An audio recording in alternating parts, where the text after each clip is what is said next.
Bien, Alejo, ahora sí, lo hemos logrado. En la era de las comunicaciones logramos comunicarnos con Alejo Murati. Gracias, Fabián. Gracias a Fabián, Ujú. obviamente, de CESO. Alejo, ¿cómo estás? Muy buenas tardes, un placer saludarte. Alicia Rivas, Miguel Riquelme, aquí en la radio de la Universidad de Misiones. ¿Cómo estás? Hola, ¿qué tal? ¿Cómo están ustedes? Yo ahora con un poco más de señal, me parece. Sí, bien, no te muevas de ahí por las dudas. Alejo, bueno, la primera cuestión tiene que ver directamente con dos informes que aparecen por estas horas. Uno, sobre el cual queremos que charlara con nosotros, y tiene que ver con, ustedes lo han titulado El desempleo en la era Milei. Ahora, claramente uno también podría decir, aquí hay un proceso de expulsión, pero bueno, ¿cómo lo están viendo ustedes? ¿Qué números han ido encontrando en esto que llaman la era Milei?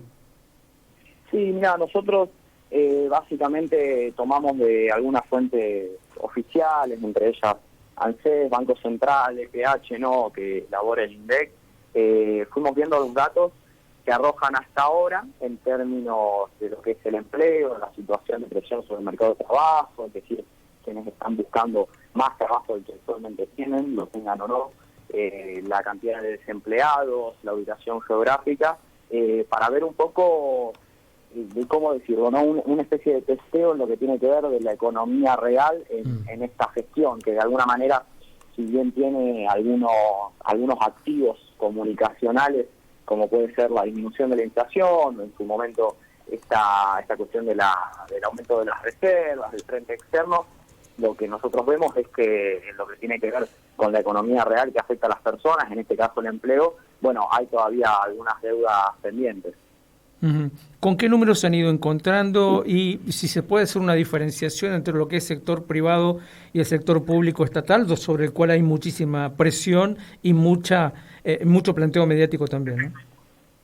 Sí, mira, nosotros lo que nos encontramos, hubo un fuerte aumento. Recordemos que a pesar de todas las dificultades que atravesaba la administración anterior, que había un punto para resaltar, era la disminución del desempleo a niveles que no se habían visto desde hacía varios años, la realidad, ¿no? En el cuarto trimestre llegó a bajar a un 5,7% el desempleo, una cifra realmente baja, que se encuentra dentro del nivel de lo que algunos economistas denominan la tasa natural de desempleo, una especie de piso para lo que es el desempleo en nuestro país. A pesar, ¿no?, reconociendo igual los altos grados de informalidad y que en realidad la situación tanto del desempleo como del empleo en nuestro país es bastante problemática. Pero bueno, después de los primeros 3 meses del gobierno de Milei, el desempleo subió 2 puntos porcentuales, o sea que estamos hablando para sacarlo de porcentajes de 300.000 argentinos que se quedaron sin trabajo en 3 meses,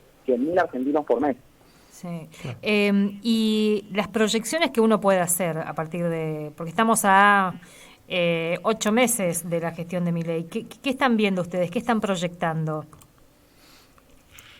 Mira, si nosotros nos basamos un poco en lo que tiene que ver, porque, a ver, estos números no surgen de la nada, sino que surgen un poco, como decía tu compañero, de la situación tanto en el sector público como en el sector privado. Si bien tiene una mayor, por decirlo de alguna manera, repercusión, hay más agenda en lo que tiene que ver con la reducción del empleo, del gasto en el sector público, lo cierto es que el sector privado también está siendo muy golpeado, sobre todo lo que tiene que ver el sector industrial, así como también comercios gastronómicos que, producto del deterioro en el salario, los altos niveles inflacionarios de los primeros meses del año sobre todo, bueno, esta reducción de la actividad luego se traduce lógicamente en una reducción del empleo, porque la caída en el consumo, la paralización de la actividad, no deja otra alternativa a ya sea pequeños, medianos como grandes empresarios, así como también está esta determinación del gobierno nacional de la reducción de lo que es el empleo, por lo menos en el sector público a nivel nacional. Hay sectores que están como aguantando, te dirían, ¿no? Que no están despidiendo, están apelando a reducir horarios, que significa reducción salarial, bancando a ver si es que mejora, pero con el riesgo ahí de la pérdida real de esas fuentes laborales. Sí, no obstante llega un punto en que evidentemente, a pesar de, digamos, de tratar de sostener la situación de los empleados, de cualquiera sea el rubro, porque básicamente estamos hablando de personas que de un día para el otro pueden dejar de percibir ingresos, con todo lo que eso significa llega un punto en que la situación, si no se recupera la demanda en la economía, eso se vuelve insostenible, ¿no? Ese es el verdadero problema, los altos precios en relación a los salarios que hoy está percibiendo nuestra población, que de alguna manera no motorizan ese incentivo para la generación de empleo, sino que están motorizando justamente lo contrario, están motorizando la pérdida del empleo a nivel agregado de la economía. Si hay 300.000 argentinos que se quedaron sin trabajo, como vos decías, en el primer trimestre del gobierno de Milei, y hay proyecciones de más, ¿tienen el número del total de personas sin trabajo en la Argentina hoy? ¿Cuántos son? Sí, hoy son más de 1.100.000 personas, aquellas que se encuentran desempleadas en Argentina. Esto es, digamos, desempleadas metodológicamente hablando, son personas que hoy actualmente están buscando trabajo de forma activa y no lo encuentran. No estamos hablando de 1.100.000 personas con personas adentro que ni siquiera están buscando trabajo. Estamos hablando de más de 1 millón de personas que están buscando trabajo y no lo encuentran.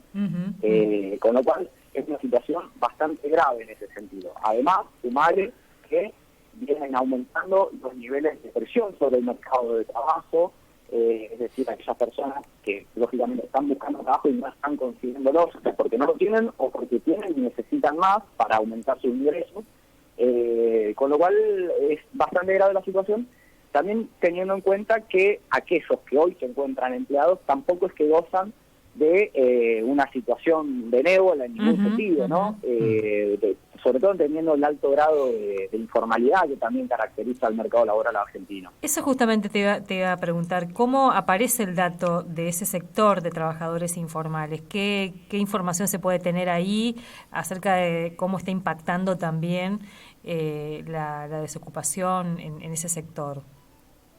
Lo que pasa es que por las características propias de esa situación, el sector informal tiene un grado de medición un poco más difícil que aquel que se encuentra registrado, ya sea en el sector público o en el sector privado. Los indicadores rondan más o menos algunos puntos porcentuales, el 40% de la población ocupada, a un número que viene creciendo muy fuertemente en los últimos años. Bien, por último, imagino que rubro a rubro no habrán alcanzado a hacer, pero uno ve que la obra pública está totalmente frenada y detenida, y esto impacta en el caso de Misiones, por ejemplo, no solamente en el sector de la construcción, sino en el sector del aserrío de la madera y de la producción de madera fenólica, que es un insumo básico de la construcción para todo el país. Digamos que hay grandes sectores que están impactados. No, es como decís vos, digamos, no hay mucha más ciencia que el hecho de que si uno ve que se paraliza la actividad, tanto que puede mirarlo en indicadores macroeconómicos, como lo puede ver en círculos cercanos de distintos rubros, de industria manufacturera, maderería, gastronómico, sector servicios, eso necesariamente al mediano plazo repercute en una disminución de los empleados en ese sector porque no hay una posibilidad de sostenerlo si no se están generando los ingresos para hacerlo. Bien. Alejo, te agradecemos enormemente, porque sabemos que hoy estuvo difícil la cosa, la amabilidad que has tenido de atendernos. No, les agradezco a ustedes y les pido disculpas por la mala señal, me tuve que movilizar a la calle. Dale. Muchas gracias. Alejo, muchas gracias. Alejo Moratti entonces pertenece, como decíamos, a ACESO, el Centro de Estudios Sociales y Económicos Scalabrini Ortiz, Económicos y Sociales, en realidad como dice el nombre, porque ACESO es una sigla. CESO produce, como decíamos, todos los meses una variedad de informes que van desde la actividad en los supermercados, aumento de precios, disminución de precios, alquileres, medición de empleo, y también columnas de análisis coyuntural, como por ejemplo, por ahí podemos tratar mañana. Está bueno eso, ayudarnos a leer esos números, esos datos, digamos, ¿no? Son insumos muy interesantes. Pensaba a este escenario, ese sector de trabajadores informales que es muy difícil relevar, porque bueno, ¿dónde están? Digamos, cuando hablamos de 300.000 puestos de trabajo que se perdieron, estamos hablando de trabajo registrado. Claro. Ese otro universo que además es muy complejo, que es muy diverso, que también está viendo la changa que está desapareciendo, como te dicen, que le significa el ingreso a muchísima gente. Por eso también estamos viendo mucha gente empujados a, no sé, cartonear, te decían algunos, ¿viste? Que hay mucha gente que está empezando a salir, como no lo hacía antes, a buscar cosas para poder vender, para poder... por lo menos resolver el día a día. Y hay un dato que dio Alejo, Alicia, que me parece importante recuperarlo. Mucha gente quizás no se haya dado cuenta. Él dice en un momento, si utilizamos la actual metodología para medir y decimos hay 1.100.000 desocupados, lo que estamos diciendo es que esa es gente que perdió el trabajo y está buscando un nuevo trabajo. Es 1.100.000 personas más o menos que están en esa condición. Pero después hay un grupo muy grande de gente sin mensurar que perdió el trabajo y ya no busca trabajo. Porque además tenés que tener un presupuesto para salir a buscar trabajo. Claro, o sea, o una posibilidad o algo que ofertar, digamos, a la hora de buscar el trabajo. ¿No? Hay gente que ya no lo está haciendo, no está haciendo la búsqueda. Y cuando se los encuesta y se les pregunta, no lo están. Y quedan afuera de la encuesta. No están incorporados de alguna manera a la encuesta. Están afuera. Si no estás buscando trabajo y estás desocupado, estás afuera. O sea, no estás registrado. No existís para ese número. Un tema del que vamos a hablar más de seguido seguramente, porque como en su momento se instaló el tema de la inflación como un tema preocupante de agenda, acuciante, y trabajaron bastante sobre lo que significa la inflación. En algún momento fue la corrupción, ¿se acuerdan? Corrupción, inflación. Sí. Bueno, inseguridad, que ahora me parece que empezar a dimensionar lo que implica no tener trabajo o no tener un empleo e ingresos va a empezar también a interpelar un poco nuestras agendas. 17:29, cuando volvamos, Miguel, vamos a ver si hablamos un poquito con el sector docente. No hubo oferta, ninguna oferta. Así que ahí vamos a contar un poquito de ese tema.